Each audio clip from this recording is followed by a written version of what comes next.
one of the real breakthroughs that we have achieved is to develop a blueprint for a high voltage grid that has never been built in the world.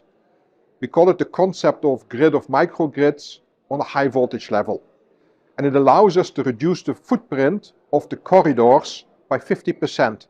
And it allows us to bring the cost of undergrounding, we don't want to disturb nature too much, to bring that down with more than 50%.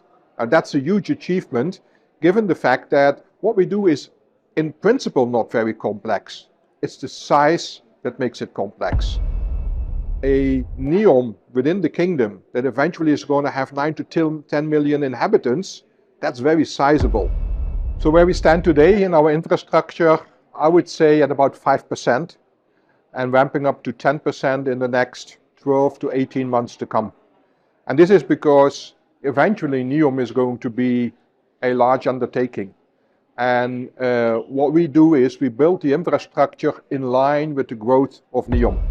The kingdom has now embarked upon a hydrogen strategy and a renewable energy strategy, where they maybe can take advantage of some of the lessons learned that we had in the early stage, and we can bring in some of our ideas on how you can do that bigger and at a larger scale. Building a pipeline infrastructure to Europe is something that only a country like Saudi Arabia can do, because that's a job and a size which is even way too big for NEOM.